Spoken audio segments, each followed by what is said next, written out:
Boss ಎಲ್ಲರಿಗೂ ನಮಸ್ಕಾರ, welcome back to Sagar stories. Top cricketing ಅಪ್ಡೇಟ್ಸ್ಗೆಲ್ಲರಿಗೂ ಸ್ವಾಗತ. ಮಗ ಮೊದಲನೇ ಅಪ್ಡೇಟ್ಗೆ ಹೋಗ್ಬಿಡೋಣ. ಯಾವುದೇ ಡಿಲೇ ಇಲ್ಲಂಗೆ ಮೊದಲನೇ ಅಪ್ಡೇಟು ಬರ್ತಾ ಇದೆ. ಡೆಲ್ಲಿ ಕ್ಯಾಪಿಟಲ್ಸ್ ಕಡೆಯಿಂದ ಅಪ್ಡೇಟು. ಇನ್ನು 3-4 ಮ್ಯಾಚು ಮಿಸ್ ಮಾಡ್ಕೊಂತಾರಂತೆ ಮಿಚೆಲ್ ಸ್ಟಾರ್ಕ್ ಅವರು. ಸೊ ಇವ್ರಿಗೆ ಏನಾಗಿದೆ ಅನ್ನೋ ರಿಲೇಟೆಡ್ ನಮಗೆ ಡೀಟೇಲ್ಡ್ ಆಗಿ ಕ್ಲಾರಿಟಿ ಸಿಗ್ತಾ ಇರಲಿಲ್ಲ. ಬಟ್ ಈಗ ಬರ್ತಿರೋಂಥ ಅಪ್ಡೇಟ್ ಪ್ರಕಾರ ಅವ್ರಿಗೆ ಸ್ವಲ್ಪ shoulder and elbow injury and ಸ್ವಲ್ಪ ಪ್ರಾಬ್ಲಮ್ ಆಗಿದೆ ಅಂತೆ ಶೋಲ್ಡರ್ ಮತ್ತು ಎಲ್ಬೋ ರೀಜನಲ್ಲಿ. ಸೊ ಅದಕ್ಕೋಸ್ಕರ ಇನ್ನೇನು ಮುಖ್ಯವಾಗಿ ಬೇಕಾಗಿರೋದು ಅದೇನೇ ಬೌಲರ್ಗೆ, ಶೋಲ್ಡರ್ ಮತ್ತು ಎಲ್ಬೋನೇ ಬೇಕಾಗಿರೋದು. ಸೊ ಅದೇ ಸ್ವಲ್ಪ ನಿಗಲ್ ಆಗಿದೆ ಅಂತೆ, ಪ್ರಾಬ್ಲಮ್ ಆಗಿರೋದ್ರಿಂದ ಇನ್ನು 3-4 ಮ್ಯಾಚು ಮುಂಚೆನೇ ಇತ್ತು ಅವರ ಅನ್ಅವೈಲಬಲ್ ಆಗ್ಬೋದು. ಇನ್ನೊಂದು 7 ಮ್ಯಾಚಿಗೆ ಆಲ್ಮೋಸ್ಟ್ ಅರ್ಧ IPLಗೆ ಅನ್ಅವೈಲಬಲ್ ಆಗ್ಬೋದು ಅಂತ ಪ್ಯಾಟ್ ಕಮಿನ್ಸ್ ರೀತಿಯೇ ಅಪ್ಡೇಟ್ ಇತ್ತು. ಸೊ ಇವಾಗ ಎಲ್ಲ ಸೀನೆಲ್ಲ ನೋಡ್ತವ್ರೆ ಜಾಸ್ ಹೇಸಲ್ವುಡ್ನೇ ಹಂಗೆ ನೋಡೋಕೆ ಹೋಯ್ತು ಅಂದರೆ ಇನ್ನೂ ಸ್ಟೇ ಆಗಿರೋದು RCB ಜೊತೆಗೆ. ಸೊ ಇವ್ರು ಬಂದ್ಬಿಟ್ಟು ಹೋದ್ರು ಪ್ಯಾಟ್ ಕಮಿನ್ಸ್ ಅವರು. ಇವರು ಇನ್ನೂ ಬರೋದಲ್ಲೇ ಇದ್ದಾರೆ. ಬಟ್ ಜಾಸ್ ಹೇಸಲ್ವುಡ್ ಟೀಮ್ ಜೊತೆ ಸ್ಟೇ ಮಾಡ್ತಾ ಇದ್ದಾರೆ. ಸೊ ಅವರ ಅವೈಲಬಿಲಿಟಿ ಏನು ನಮಗೇನು ಒಂಥರ ಅವರು ಆಡಿಲ್ಲ ಅನ್ನೋದೇನು ನಮ್ಗೆ ಇನ್ನೂ ಕನ್ಸರ್ ಆಗಿಲ್ಲ ಸದ್ಯದ ಮಟ್ಟಿಗೆ. ಜೇಕಬ್ ಡಫಿ ಸಖತ್ತಾಗಿ ಆಡ್ತಾ ಇರೋದ್ರಿಂದ. ಸೊ ನೋಡೋಣ ಯಾವಾಗ ಬರ್ತಾರೆ ಮಿಚೆಲ್ ಸ್ಟಾರ್ಕ್ ಅಂತ. ಡೆಲ್ಲಿ ಕ್ಯಾಪಿಟಲ್ಸ್ ಕೂಡ ಮಸ್ತಾಗಿನೇ ಆಡ್ತಾ ಇದ್ದಾರೆ. ಸೊ ನೋಡಿ RCBಗೂ ಕೂಡ ಒಳ್ಳೇದೇ ಆಗಿದೆ, ಇವ್ರಿಗೂ ಕೂಡ ಒಳ್ಳೇದೇನೇ ಆಗಿದೆ. ಡೆಲ್ಲಿ ಕ್ಯಾಪಿಟಲ್ಸ್ ಏನು ಸೋತೋಗ್ಬಿಟ್ಟಿಲ್ಲ. ಅಪೇಟ್ ಬಿಟ್ಟು ಬಿಗ್ಗೆಸ್ಟ್ ಫ್ರಾಡ್ ಗ್ರೋ. ಅವ್ರನ್ನ ಫ್ರಾಡ್ ಅಂತ ಅನ್ನೋಕ್ಕಾಗಲ್ಲ. ಫ್ರಾಂಚೈಸ್ಗಳೇ ದೊಡ್ಡ ಮಕ್ಕರ್ ನನ್ನ ಮಕ್ಕಳು, ಸ್ಕ್ಯಾಮ್ ನನ್ನ ಮಕ್ಕಳು, ಅವರೇ ಗುಲ್ಡು ನನ್ನ ಮಕ್ಕಳು ಅಂತ ಹೇಳಬೇಕು. ಏನಕ್ಕೆ ಅಂತಂದರೆ ಕ್ಯಾಮ್ರಾನ್ಗೆ ಅವ್ರು ಹೇಳಿದ್ರ ಇಷ್ಟಿಷ್ಟು ಕೋಟಿ ಕೊಟ್ಬಿಟ್ಟು ಪಿಕ್ ಮಾಡಿ ನನ್ನ ಅಂತ. ಮುಂಬೈ ಇಂಡಿಯನ್ಸ್ ಪಿಕ್ ಮಾಡಿದ್ರು 17.5 ಕೋಟಿಗೆ, RCB ಪಿಕ್ ಮಾಡಿದ್ರು 17.5 ಕೋಟಿಗೆ ಟ್ರೇಡ್ ಮಾಡ್ಕೊಂಡಿದ್ರು. ಈ ಕಡೆಯಿಂದ 25.20 ಕೋಟಿಗೆ. ಮಧ್ಯದಲ್ಲಿ ಒಂದು ಸೀಸನ್ ಬೇರೆ ಆಡಲಿಲ್ಲ ಇವರು. ಸೊ ಇದೆಲ್ಲ ಸೀನೆಲ್ಲ ನೋಡ್ತವ್ರೆ. ಅಂಥ ಮಟ್ಟಿಗೆ 17 ಕೋಟಿ 25 ಕೋಟಿ ಇಷ್ಟೆಲ್ಲ ಕೊಡೋ ಪರ್ಫಾರ್ಮೆನ್ಸು ಕ್ಯಾಮ್ರಾನ್ಗೇನೋ IPL ಕೊಟ್ಟವ್ರ. ಏನಕ್ಕೆ ಇಷ್ಟೊಂದೆಲ್ಲ ಕೊಡ್ತಾ ಇದ್ದಾರೆ ಇವರಿಗೆ ದುಡ್ಡು? ಏನು ಮೆಂಟ್ಗಿಟ್ಲಾಗ್ಬಿಟ್ಟವ್ರ ಫ್ರಾಂಚೈಸಿಗಳು ಅಂತ ಅನಿಸುತ್ತೆ. ಹೌದು, ಆ ರೇಂಜಿಗೆಲ್ಲ ಏನು ಪರ್ಫಾರ್ಮ್ ಮಾಡಿಲ್ಲ ಅಲ್ಲಿ. ಈ ರೇಂಜಿಗೆಲ್ಲ ದುಡ್ಡು ಸುರಿಯೋ ಅಷ್ಟೇನು ಪರ್ಫಾರ್ಮ್ ಮಾಡಿಲ್ಲ. ನೀವು ಹಿಂದೆ ಸೀಸನ್ಗಳೆಲ್ಲ, ಈ ಸೀಸನ್ ಏನೋ ಬಿಡಿ, ಹಿಂದೆ ಸೀಸನ್ಗಳೆಲ್ಲ ನೋಡ್ತು ಅಂದರೆ ಇಷ್ಟೊಂದೆಲ್ಲ ಸುರಿಯೋಷ್ಟು ಅವಶ್ಯಕತೆನೇ ಇಲ್ಲ ಇವ್ರ ಮೇಲೆ. ಸುಮ್ಮನೆ ದುಡ್ಡು ಸುರಿದಿದ್ದಾರೆ. Can't bat, can't ball, can't field, ಈ ಥರನೇ ಇದೆ ಇವ್ರದ್ದು ಇವಾಗ ಸೀನು. ಬ್ಯಾಟಿಂಗಲ್ಲೇ ರನ್ಸ್ ಬರ್ತಾ ಇದೆ ಅವ್ರ ಬ್ಯಾಟಿಂದ. ನೆನ್ನೆನೂ ಕೂಡ ಔಟ್ ಆದರು. 3 ಮ್ಯಾಚು ಫೇಲ್ ಆಗಿದ್ದಾರೆ ಅಲ್ಲಿ.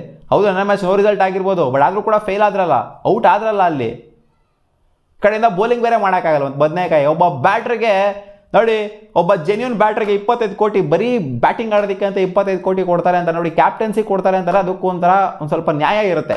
ಬರೀ ಒಬ್ಬ ಬ್ಯಾಟ್ರಿಗೆ 25 ಕೋಟಿಗೆ ತೊಗೊಂಡೋಗಿ ಕೊಡ್ತಾರೆ ಅಂತಂದರೆ ಇದು ಒಂಥರ ವೆಂಕಟೇಶ್ ಹೇರ್ಗೆ ಕೊಟ್ಬಿಟ್ಟು ಸುಮ್ಮನೆ ಕೂರಿಸಿದ್ರಲ್ಲ, ಆ ಥರ ಆಗುತ್ತೆ ಈ ಸೀಸನ್. KKR ಅವ್ರು ಭಾಳ ಇದೇ ಆಗೋಯ್ತು.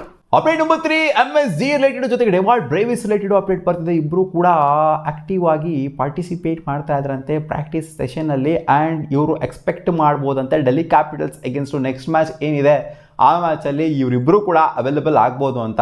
ಅಲ್ಲಾದರೂ CSK ಉಣ್ಕೊಂಡು ಹೋಗ್ತಿರೋದು ನೋಡ್ತೂ ಕೂಡ ಸ್ವಲ್ಪ ಮಟ್ಟಿಗೆ ಇವರು ಹೆವಿ ಮಟ್ಟದ ಫಿಟ್ನೆಸ್ ಇಲ್ಲಾಂದ್ರೂ ಕೂಡ ಆಡಬೇಕು. ಡೆವಾಲ್ಡ್ ಬ್ರೇವಿಸು ಎಂಥ ಸ್ಟ್ಯಾಂಡರ್ಡ್ಸ್ನ ಸೆಟ್ ಮಾಡಿದಾರೆ ಲಾಸ್ಟ್ ಸೀಸನು CSKಗೆ. ಎಲ್ಲ ಡುಬಾಕ್ ಥರ ಆಡಿದ್ರು ಕೂಡ ಡೆವಾಲ್ಡ್ ಬ್ರೇವಿಸ್ ಒಬ್ಬರು ಸ್ಟ್ಯಾಂಡ್ ಔಟ್ ಆಗಿ ನಿಂತ್ಕೊಂಡಿದ್ರು. ಈ ಕಡೆಯಿಂದ MS ಧೋನಿಯವ್ರು ಬಂತು ಅಂದರೆ ಒಂದು ಸ್ವಲ್ಪ ಬಲ ಬಂದಂಗೆ ಇರ್ತಾರೆ. ಅವ್ರು ಆಡದೇ ಇರ್ಬೋದು, ಅಂದರೆ ಅವ್ರ ಬ್ಯಾಟಿಂದ ಅಷ್ಟು ಮಟ್ಟಿಗೆ ರನ್ಸ್ ಬರದೇ ಇರ್ಬೋದು. ಬಟ್ MSD ಅವರು ಒಂಥರ ಗ್ರೌಂಡಲ್ಲಿ ಇದ್ದಾರೆ ಅಂತ ಅಂದರೆ ಅದೊಂಥರ ಫೀಲೇ ಬೇರೆ, ಒಂದು ವೈಬೇ ಬೇರೆ. CSK ಫ್ಯಾನ್ಸ್ಗಾಗಿರ್ಬೋದು, ಜೊತೆಗೆ CSK ಪ್ಲೇಯರ್ಸ್ಗಾಗಿರ್ಬೋದು, ಒಂದು ಧೈರ್ಯ ಅನ್ನೋದಿರುತ್ತೆ. ಧೈರ್ಯ ಕೊಡೋದಕ್ಕಾದ್ರೂ MS ಧೋನಿ ಬರಲೇಬೇಕು. ಅಪ್ಡೇಟ್ ನಂಬರ್ 4 ಬರ್ತಾ ಇದೆ. ಮತೀಶಾ ಪತಿರಾಣನ್ ರಿಲೇಟೆಡ್ ಅಪ್ಡೇಟು. ಏನಪ್ಪ ನೆನ್ನೆ ಮ್ಯಾಚ್ ಆಡಲೇ ಇಲ್ಲ, ಮತೀಶಾ ಪತಿರಾಣ ಬಂದವರೆ, ಪ್ರಾಕ್ಟೀಸ್ ಮಾಡ್ತಾವ್ರೆ, ಅದು ಇದು ಅಂತೆಲ್ಲ ಅಪ್ಡೇಟ್ ಕೊಟ್ಟಿದ್ದೆ. ಹೌದು, ನೆಟ್ಸಲ್ಲಿ ಪ್ರಾಕ್ಟೀಸ್ನ ಮಾಡ್ತಾವ್ರಂತಿನ್ನ. ಬಟ್ ಅವ್ರಿನ ಮ್ಯಾಚ್ ಫಿಟ್ನೆಸ್ಸು ಅವ್ರಿಗಿನ್ನ ಬಂದಿಲ್ಲ ಅನ್ನೋ ಥರ ಕಾಣಿಸ್ತಾ ಇತ್ತು. ಅದಕ್ಕೋಸ್ಕರ ನೆನ್ನೆ ಮ್ಯಾಚಲ್ಲಿ ಅವ್ರೇನು ಅವೈಲೇಬಲ್ ಇರಲಿಲ್ಲ. ಒಳ್ಳೆ ಚೊತೆ ಟೀಮ್ ಮಾಡ್ಕೊಂಬಂದ್ರು ನನಗೆ KKR ಅವ್ರು. ಏನು ಟೀಮಾ ಅಂತ ಅನ್ನಿಸ್ಬಿಡ್ತು ನನಗೆ. ಅದರಲ್ಲಿ ಬೇರೆ ನಾವು ಬ್ಯಾಟಿಂಗ್ ಫಸ್ಟ್ ಮಾಡ್ತೀವಿ ಅಂತ ಹೇಳ್ತಾವ್ರೆ.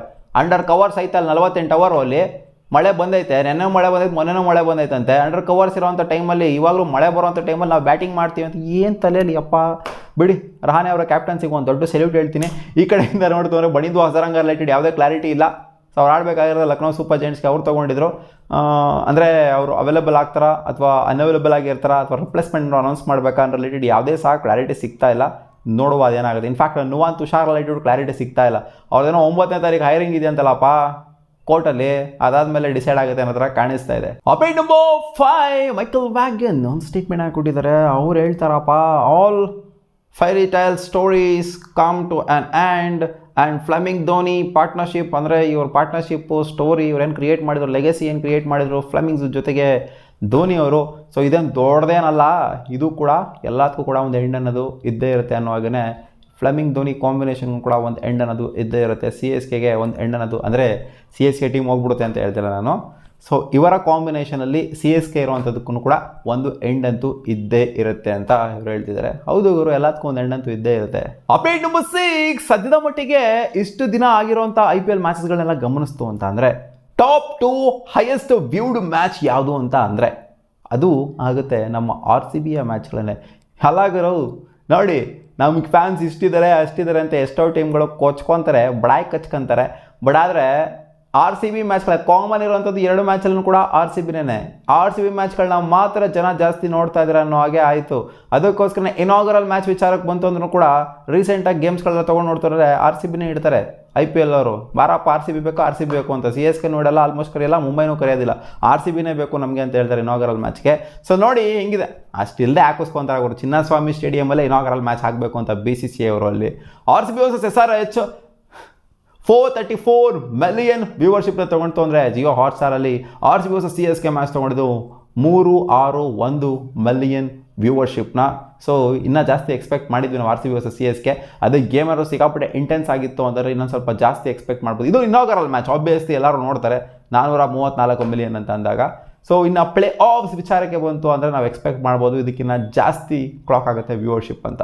ಅರ್ಜುನ್ ಟೆಂಡೂಲ್ಕರ್ LSGಲಿ ಡ್ರಿಂಕ್ಸ್ ತೊಗೊಂಡೋಗಿ ಕೊಡ್ತಾವ್ರೆ. ಆಡ್ಕೊಳ್ಳುವಂಥ ಮಾತಲ್ಲ ಇದು, ನಿಜವಾಗ್ಲೂ ಅರ್ಜುನ್ ಟೆಂಡೂಲ್ಕರ್ ವಿಚಾರದಲ್ಲಿ ನನಗೆ ಸಿಕ್ಕಾಪಟ್ಟೆ ರೆಸ್ಪೆಕ್ಟ್ ಅನ್ನೋದಿದೆ. ಏನಕ್ಕೆ ಅಂತಂದರೆ ಗಾಡ್ ಆಫ್ ಕ್ರಿಕೆಟ್ ಮಗ. ಅವ್ರೇನು ಕ್ರಿಕೆಟ್ಗೆ ಬಂದ್ಬಿಟ್ಟು ಏನು ಈ ಥರ ಎಲ್ಲ ತೊಗೊಂಡೋಗಿ ಡ್ರಿಂಕ್ಸ್ನ ತೊಗೊಂಡೋಗಿ ಸಪ್ಲೈ ಮಾಡಬೇಕು ಅನ್ನೋದು ಏನಿಲ್ಲ. ಅವ್ರಿಗೆ ಏನಂದ್ರೆ ಏನೂ ಇಲ್ಲ, ಕ್ರಿಕೆಟಿಗೆ ಬರಲೇಬೇಕು ಅನ್ನೋದು ಏನೂ ಇಲ್ಲವೇ ಇಲ್ಲ. ಏನಾದರೂ ಮಾಡಬೇಕು ಕ್ರಿಕೆಟಲ್ಲಿ ಅಂತ ಅವರು ನೋಡಿ ಇವಾಗ ಡ್ರಿಂಕ್ಸ್ನೂ ಕೂಡ ತೊಗೊಂಡೋಗಿ ಕೊಡ್ತಾರೆ. ಅಂದರೆ ಏನು ಇಲ್ಲಿ ಮುಂಬೈ ಇಂಡಿಯನ್ಸಲ್ಲಿ ನೋಡು ಮರ್ಯಾದೆ ಏನೋ ಸಿಗಲಿಲ್ಲ ಅವರಿಗೆ, ಅಲ್ಲಿ ಅವಕಾಶಗಳು ಕೂಡ ಅಷ್ಟೇನಾಗಿ ಸಿಗಲಿಲ್ಲ. ಇಲ್ಲಿ ಒಂಥರ ಕಂಫರ್ಟ್ ಝೋನಲ್ಲಿ ಇತ್ತು ಅಂತಂದರೆ ಹಂಗೆ ಮಂಕಾಗಿ ಹೋಗ್ಬಿಡ್ತೀನಿ ಅಂತ ಆ ಕಡೆಯಿಂದ ಈ ಕಡೆ ಬಂದರು, LSGಗೆ ಬಂದರು. ಸೊ ಇಲ್ಲಿ ನೋಡ್ತು ಅಂದರೆ ಇವಾಗಲೂ ಕೂಡ ಸಪ್ಲೈ ಮಾಡ್ತಾ ಇದ್ದಾರೆ. ಸೊ ಸಪ್ಲೈ ಮಾಡೋದು ತಪ್ಪು ಅಂತ ಹೇಳ್ತಾ ಇಲ್ಲ. ಆ್ಯಂಡ್ ಇವರು ಸಿಕ್ಕಾಪಟ್ಟೆ ಒಂಥರ ಇನೋಸೆಂಟ್ ಥರ ಕಾಣಿಸ್ತಾರೆ ಇವರು. ನಿಜವಾಗ್ಲೂ ಅಯ್ಯೋ ಪಾಪ ಅಂತ ಅನ್ಸುತ್ತೆ ನೋಡ್ತು ಅಂತ ಅಂದಾಗ. ಇಷ್ಟೊಂದೆಲ್ಲ ಕಷ್ಟ ಪಡಬೇಕಂತಲೂ ಕೂಡ ಅನ್ಸುತ್ತೆ. ನಾನು ಪಡ್ತಾ ಇದ್ರಲ್ಲ ಅದಕ್ಕೆ ಒಂಥರ ಗ್ರೇಟ್ಫುಲ್ ಅಂತ ಅನ್ಸುತ್ತೆ. ಮುಂಚೆ ಎಲ್ಲ ಅರ್ಜುನ್ ಟೆಂಡೂಲ್ಕರ್ಗೆ ಸಿಕ್ಕಾಪಟ್ಟೆ ಸೋಷಿಯಲ್ ಮೀಡಿಯಾದಲ್ಲಿ ಆಡ್ಕೊಳ್ಳೋರು. ಅಪ್ಡೇಟ್ ನಂಬರ್ 8, ಮೊಹಮ್ಮದ್ KF ಅವ್ರಿಗೆ ಏನು ಅನಿಸ್ತೋ ಏನೋ ಗೊತ್ತಿಲ್ಲ, ನನಗನ್ಸಿರೋದೆ ಅವ್ರಿಗೂ ಕೂಡ ಅನಿಸಿದೆ, ಎಲ್ಲರಿಗೂ ಕೂಡ ಅನಿಸಿದೆ. ಏನಲ್ಲಿ ಸ್ಪೆಷಲಾಗಿ ಏನಿಲ್ಲ ಅಲ್ಲಿ. ಅವರೇ ಹೇಳ್ತಾವ್ರೆ ಒಂದು ಎಕ್ಸಲ್ಲಿ ಪೋಸ್ಟ್ನ ಹಾಕ್ಬಿಟ್ಟು KKRಗೆ ಏನು ತಲೆಯಲ್ಲಿ ಏನು ಬುದ್ಧಿ ಐತಾ ಲದ್ದಿ ಐತಾ ಏನು ಮಾಡ್ತಾವ್ರೆ ಇವರು ಓವರ್ ಕಾಸ್ಟ್ ಕಂಡೀಷನ್ಸಲ್ಲಿ. ಅದೂ 60% ಆಫ್ ದ ಚಾನ್ಸ್ ಇರೋದಿಲ್ಲಿ ಬ್ಯಾಟಿಂಗ್ ಸೆಕೆಂಡ್ ಆಡಿದ್ರೆ ಅಲ್ಲಿ ಮ್ಯಾಚ್ನ ಗೆಲ್ಲೋದಕ್ಕೆ. ಸೆಕೆಂಡ್ ಬ್ಯಾಟಿಂಗ್ ಆಡ್ಬೇಕಾದ್ರೆ ಚೇಸ್ ಮಾಡ್ಬೇಕಾದ್ರೆ ಸಖತ್ತಾಗಿರುತ್ತೆ ವಿಕೆಟು. ಓವರ್ ಕಾಸ್ಟ್ ಕಂಡೀಷನ್ ಅದ್ರಲ್ಲಿ ಬೇರೆ ಪ್ರಿಸೈಸಾಗಿ ನೋಡ್ತು ಅಂತಂದರೆ ನಾರ್ಮಲಾಗಿ ನೀವು ಬ್ಯಾಟಿಂಗ್ ಆಡೋದು ಓಕೆ. ಓವರ್ ಕಾಸ್ಟ್ ಕಂಡೀಷನಲ್ಲಿ ಯಾವ ದೊಡ್ಡನ ಮಗನಾದರೂ ಯಾವ ಮುಟ್ಟಾಳನ ಮಗನಾದರೂ ಬ್ಯಾಟಿಂಗ್ ಆಯ್ಕೆ ಮಾಡ್ಕೊಂತಾನೆ ಟಾಸ್ ಗೆದ್ಬಿಟ್ಟು ಮಳೆ ಬರುವಂಥ ಸೀನಲ್ಲಿ. ಅದು ಕವರ್ ಆಗಿದೆ, ಪಿಚ್ಚೆಲ್ಲ ಕವರ್ ಆಗಿದೆ, ಹಿಂದಿನ ದಿನ ಕವರ್ ಆಗಿದೆ, ಅದರಿಂದ ದಿನ ಕೂಡ ಕವರ್ ಆಗಿದೆ. ಆ ಥರ ಕಂಡೀಷನ್ ಇಟ್ಕೊಂಡಿರ್ಬೇಕಾದ್ರೆ ನೀವು ಮಳೆ ಬರೋ ಎಕ್ಸ್ಪೆಕ್ಟೇಷನ್ ಇರ್ಬೇಕಾದ್ರೆ ಯಾವ ದೊಡ್ಡನ ಮಗ ತಾನೇ ಬ್ಯಾಟಿಂಗ್ ತಗೊಂತಾನೆ ಅಂತ ಕ್ವೆಶನ್ ಮಾಡಿದ್ದಾರೆ. ಸೊ ನಾನು ಕೂಡ ಇದನ್ನೇ ಕ್ವಶನ್ ಮಾಡಿದ್ದು. ಇದನ್ನು ಸುಮಾರು ಜನ ಕ್ವಶನ್ ಮಾಡಿದ್ದಾರೆ. ರಹಾನ್ ಅವರು ಹೇಳ್ತಾರೆ ದೌಲತ್ತಾಗ ಇಲ್ಲಮ್ಮ ನನ್ನ ಕ್ಯಾಪ್ಟನ್ಸಿನೇ ನನ್ನ ಕ್ಯಾಪ್ಟನ್ಸಿ ಅಂತ. ಅಪ್ಡೇಟ್ ನಂಬರ್ 9, ಟಿಮ್ ಡೇವಿಡ್ ಅವರು ಒಂದು ಉತ್ತರನ ಕೊಟ್ಟಿದ್ದಾರೆ. ನಾವು ನೋಡಿದ್ವಿ ಪ್ರಾಕ್ಟೀಸಲ್ಲಿ RCB ಒಂದು ವಿಡಿಯೋ ರಿಲೀಸ್ ಮಾಡಿತ್ತು. ಇವರು ಸ್ಟೇಡಿಯಮ್ನ ಈಚೆ ಕಡೆ ಬಾಲ್ನ ಕಳಿಸ್ತಾರಲ್ಲ, ಅದಾದ ನಂತರ RCB ಪ್ರಾಕ್ಟೀಸ್ ಯಾವ ಥರ ಮಾಡುತ್ತೆ ಸ್ಟೇಡಿಯಮಲ್ಲಿ ಅನ್ನೋ ರಿಲೇಟೆಡು ಒಂದು ವಿಡಿಯೋನ ರಿಲೀಸ್ ಮಾಡಿತ್ತು. ಅದರಲ್ಲಿ ಅವರು ಸ್ಟೇಡಿಯಮಿಂದ ಆಚೆ ಬಾಲ್ನ ಕಳಿಸ್ತಾರೆ, ಪ್ರಾಕ್ಟೀಸಲ್ಲೂ ಕೂಡ ಈಚೆ ಕಡೆ ಕಳಿಸ್ತಾರೆ. ಇವ್ರು ಕೊಟ್ಟಿರುವಂಥ ಉತ್ತರ ಏನು ಅಂದರೆ ನಾವು ಪ್ರಾಕ್ಟೀಸು ಟ್ರೈನು ಹಿಂಗೆ ಮಾಡೋದು, ನಮಗೆ ಒಂಥರ ಚಾಲೆಂಜ್ ಹಾಕೊತೀವಿ, ಸ್ಟೇಡಿಯಮ್ದ ಆಚೆ ಯಾವಾಗ ಕಳಿಸ್ತೀವಿ ಬಾಲ್ನ ನೋಡ್ತೀರಾ, ಯಾರು ಕಳಿಸ್ತಾರೆ ಬಾಲ್ನ ನೋಡ್ತೀರಾ ಅಂತ ನಾವು ಚಾಲೆಂಜ್ ಹಾಕೊತೀವಿ. ಆ್ಯಂಡ್ ಆ ಚಾಲೆಂಜಲ್ಲಿ ಈ ಥರ ಹೋಗ್ತಾ ಇರುತ್ತೆ ಬಾಲ್, ಅವಾಗವಾಗ ಈಚೆ ಕಡೆ ಹೋಗ್ತಿರುತ್ತೆ ಸ್ಟೇಡಿಯಮಿಂದ. ಸೊ ಬೆಂಗಳೂರಿನ ಕ್ರೌಡ್ ಏನಾದರೂ ಇಂಟ್ರೆಸ್ಟ್ ಇದ್ದೀರಾ ಅಂತಂದರೆ ನಾವು ಪ್ರಾಕ್ಟೀಸ್ ಮಾಡ್ತಿರೋ ಟೈಮಲ್ಲಿ ಈಚೆ ಕಡೆ ನಿಂತ್ಕೊಂಡ್ರೆ ಬಾಲ್ ನಿಮಗೂ ಕೂಡ ಸಿಗ್ಬೋದು. ಬರೀ ಮ್ಯಾಚ್ ಟೈಮಲ್ಲ, ಪ್ರಾಕ್ಟೀಸ್ ಟೈಮಲ್ಲೂ ಕೂಡ ಬಾಲ್ ನಿಮಗೆ ಸಿಗ್ಬೋದು ಅಂತ ಹೇಳಿದ್ದಾರೆ. ಅಪ್ಡೇಟ್ ನಂಬರ್ 10, ರವಿ ಅಶ್ವಿನ್ ಅವರು ಮಾತಾಡಿದರೆ CSK ಬಗ್ಗೆ. ಲಾಸ್ಟ್ ಸೀಸನ್ ನನಗೆ ಡಿಸಪಾಯಿಂಟಿಂಗ್ ಸೀಸನ್ ಆಗಿತ್ತು, ಟೀಮು ಕೂಡ ಡಿಸಪಾಯಿಂಟಿಂಗ್, ನನಗೂ ಕೂಡ ಡಿಸಪಾಯಿಂಟಿಂಗ್. ಟು ಬಿ ಹಾನೆಸ್ಟ್ ಸಿಕ್ಕಾಪಟ್ಟೆ ಡಿಸಪಾಯಿಂಟ್ ಆಯಿತು ನನಗೆ ಕ್ರಿಕೆಟ್ ಆಡೋದಕ್ಕೆ ಇನ್ನೂ ಇಂಟ್ರೆಸ್ಟ್ ಇತ್ತು, IPL ಆಡೋದಕ್ಕೆ ಇನ್ನೂ ಒಂಥರ ಇಂಟ್ರೆಸ್ಟ್ ಇತ್ತು ನನಗೆ. CSKಗೆ ಆಡಬೇಕು ಅನ್ನೋದಲ್ಲ, ಒಟ್ಟಲ್ಲಿ ಇಂಟ್ರೆಸ್ಟ್ ಅನ್ನೋದಿತ್ತು. ಬಟ್ ನನಗೆ ಆ ಒಂದು ಎಮೋಷ್ನಲಿ ನನಗೆ ಸಿಕ್ಕಾಪಟ್ಟೆ ಒಂಥರ ಹರ್ಟ್ ಆಗೋಗ್ಬಿಡ್ತು ಲಾಸ್ಟ್ ಸೀಸನು. ಅದಕ್ಕೋಸ್ಕರ ನಾನು ಹಿಂದೆ ಉಳ್ಕೊಂಡ್ಬಿಟ್ಟೆ, ಹಿಂದೆ ಜರ್ಕೊಂಬಿಟ್ಟೆ ನಾನು. ಅದಕ್ಕೋಸ್ಕರ ರಿಟೈರ್ಮೆಂಟ್ನು ಕೂಡ ಕೊಟ್ಬಿಟ್ಟೆ ಅಂತ ಓಪನ್ ಸ್ಟೇಟ್ಮೆಂಟ್ನ ಕೊಟ್ಟಿದ್ದಾರೆ. ಅವ್ರಿಗೊಂಥರ ಎಮೋಷ್ನಲಿ ಏನೋ ಒಂಥರ ಕಾಡ್ಬಿಡ್ತಂತೆ ಲಾಸ್ಟ್ ಸೀಸನು CSKದು ಪರ್ಸ್ನಲಿ. ಯಾಕಂದರೆ ಸಿಕ್ಕಾಪಟ್ಟೆ ಇಷ್ಟಪಡ್ತಾರೆ ಅವರು CSKನ. ಅದಕ್ಕೋಸ್ಕರ ನಾನು ಸಾಕು ಗುರು ಇಲ್ಲೇ ನಮಸ್ಕಾರ ಹೊಡೆದ್ಬಿಡ್ತೀನಿ ಅಂತ ಹೇಳೋದಂತ. ಗುರು ಅದಕ್ಕೂ ಇದಕ್ಕೂ ಏನಪ್ಪ ಕನೆಕ್ಷನು, ಆಡ್ತೀನಿ ಅಂತಂದರೆ ಆಡಬೇಕು ಅಲ್ಲಿ ಅಂತ ಹೇಳ್ತಾರೆ ಫ್ಯಾನ್ಸ್ಗಳು. ಮತ್ತೆ ಸಿಗುವ ಮುಂದಿನ ವಿಡಿಯೋದಲ್ಲಿ ಗಾಯ್ಸ್ ಇಷ್ಟ ಆಗಿದ್ದು ಕ್ರಿಕೆಟಿಂಗ್ ಅಪ್ಡೇಟ್ಸ್. ನಿಮಗೆ ವಿಡಿಯೋ ಇಷ್ಟ ಆಗಿತ್ತು ಅಂದರೆ ಲೈಕ್ ಮಾಡಿ.